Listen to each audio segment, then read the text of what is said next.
देखिए ये ना ब्रेन की और बॉडी की जंग का नाम है, and you know either the body wins or the brain wins, and the brain wins only you know when the brain believes that the body is okay. यानी डिसेबिलिटी आपके जिस्म में नहीं होती, आपके दिमाग में होती है। आप देख ले बहुत से लोग जिनकी बाजू काम नहीं कर रही होती, टांगें काम नहीं कर रही होती, एंड येट स्टीफन हॉकिंग से बड़ा साइंसदान दुनिया में कौन सा पैदा हुआ है? He could only communicate through his eyes, and yet he was not disabled because mentally उसने एक्सेप्ट कर लिया था कि आई एम नॉट डिसेबल्ड। तो इसलिए जो डिसेबिलिटी है ये माइंड में होती है, ये बॉडी में नहीं होती। और इसका जो कनेक्शन है उसका ताल्लुक बिलीफ पे होता है। हम में से अक्सर लोग किसी ना किसी के हवाले से थोड़ी बहुत डिसेबिलिटी उनमें होती है। किसी का कद छोटा रह जाता है, ऐसे ही है ना, किसी की, हमारे यहाँ तो रंगत को भी लोग इस कैटेगरी में ले आते हैं। हमारे यहाँ और बहुत से एस्पेक्ट्स हो सकते हैं। तो इसलिए I think disability is in the mind rather then in the body.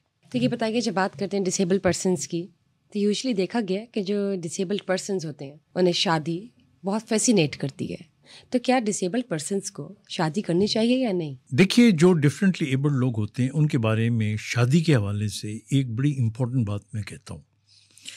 हो सकता है आपको उस तरह अच्छी ना लगे या लगे, मैं ये कहता हूँ कि जिनको कोई डिसेबिलिटी हो जाती है उनको शादी उससे करनी चाहिए जो उनको पसंद करे, रादर देन उससे जिसे वो पसंद करे।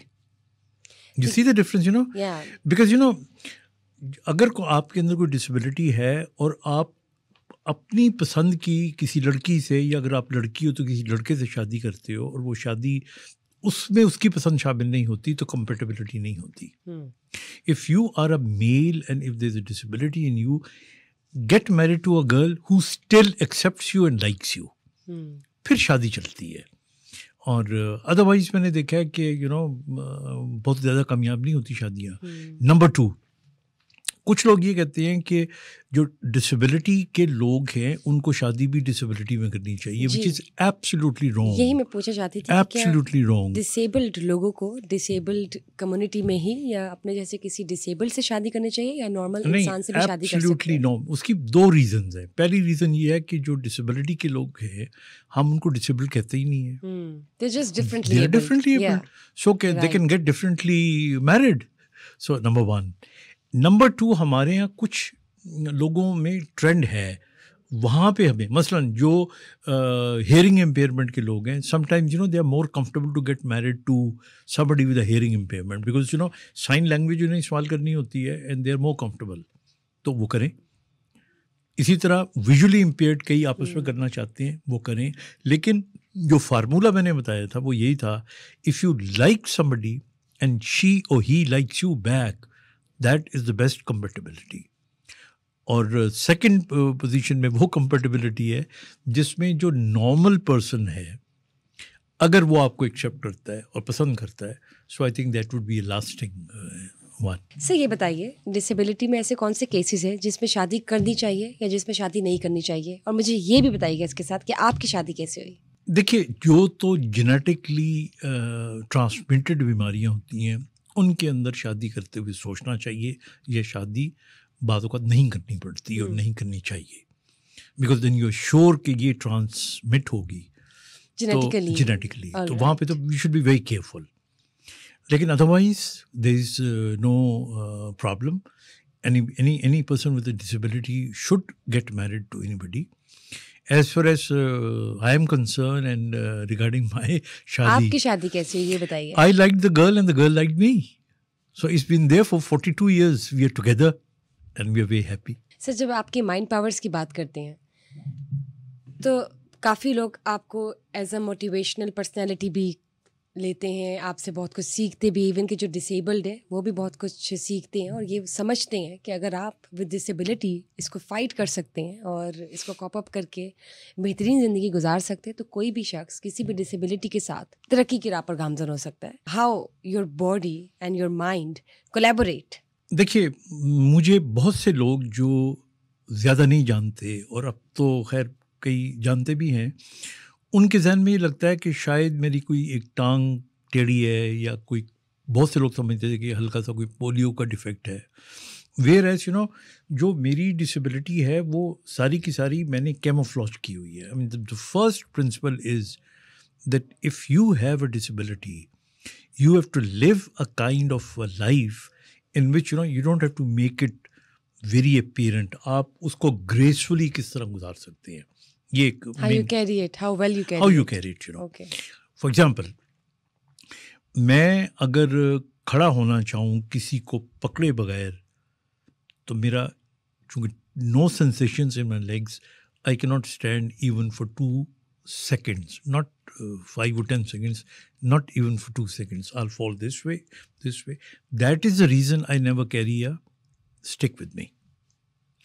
Number 2, मेरी चूँकि डिजीज़ प्रोग्रेसिव है, तो पहले मैं 30-40 मीटर चल लिया करता था, और वो जो 30-40 मीटर थे उसमें मैं अच्छा खासा चल लिया करता था, किसी को पता ही नहीं चलता था कि व्हाट्स रॉन्ग विद मी। तो मैंने अपनी ज़िंदगी को 40 मीटर के अंदर ही रखा हुआ था। You see, I never used to exceed it, and it was not exposed. अब मेरा जो वॉकिंग डिस्टेंस है वो चंद मीटर्स रह गया है, तो अब मुझको यानी व्हील चेयर इस्तेमाल करनी पड़ जाती है, और वो ना करूँ तो मैं 2 बंदों को पकड़ना पड़ता है। I may not fall on this side or this side. Number 3, spinal cord injury के जो पेशेंट्स हैं उनमें यूरिन कंट्रोल नहीं होता। This is a bigger problem than the legs and the running and Right. walking, और ये सिर्फ problem नहीं होता, बल्कि it's a life threatening complication also in spinal cord injury patients. उसको मेंटेन करना, you may bleed sometimes, you get stone sometimes, you get so many other problems. फिर उसके बाद बेड सोर्स, आपको पता ही नहीं होता कि आपके पैर को कोई काट के चला गया, कोई कील लग गई, कोई चूंटियाँ खा गई, चूहा तक एक दफ़ा मुझे याद है, I went to my village and I had to for some reason, वहाँ पे वो ज़मीनों का इलाका था, वहाँ पे मुझे लेटना पड़ गया, तो I saw that there was a bite, और वो सारे देखते रहे किसने काटा होगा, एंड समबडी सेड कि यहाँ पे चूहे होते हैं, उन्होंने काटा होगा, एंड आई डिडंट फील। तो उन सबको प्रोटेक्ट करके रखना। राइट। फिर आप देखें कि नॉर्मल देखने के लिए आपको ड्रेसअप उसी तरह होना पड़ता है। फिर आपको कैरी, मुझे याद है कि जब मेरे पाँव में सेंसेशन नहीं है तो how can I drive? Nobody can drive without sensations. I have been driving for over 30 years. Right. मतलब वो तो ट्रैफिक पुलिस को नहीं पता लगा, otherwise they would have cancelled my licence, but I have been doing it. तो what I am trying to say is how do I do. सिर्फ एक ही तरीका होता है, आप अपने दिमाग को फोकस करें and you start believing that you can do it. Right. And once you, और माइंड पावर सबसे बड़ी पावर, आई थिंक सबसे power, sorry to cut you. Exactly. मैं देखिए ना, अभी मैं चलता था, मैंने चलता था का लफ्ज़ इस्तेमाल किया है, क्योंकि मैं दिमाग से एक रोप बना लिया करता था, और उसको मैं ख्यालात में पकड़ के चला करता था, rather than holding anybody's hand. फिर क्या हुआ, last year I lost my left eye. तो जब ये ब्लाइंडनेस हुई है और ये ऑलरेडी मेरी वीक है, तो अब मुझे वो जो सपोर्ट थी नहीं मिल रही थी, इसलिए मुझे अब होल्ड करना पड़ता है लोगों को। लेकिन आप अपेरेंटली मुझे देखें, मैं बैठा हुआ, काम करता हुआ, गाड़ी में बैठा हुआ, चलता, मैं जानबूझ के छोटे स्टेप्स में सहारा लेके, छोटे छोटे फासलों में।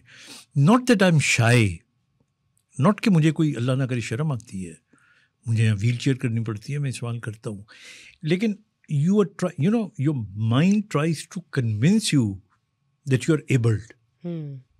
आपको एक इमेज आपके दिमाग में बन जाता है कि आप कैसे इंसान हैं। राइट।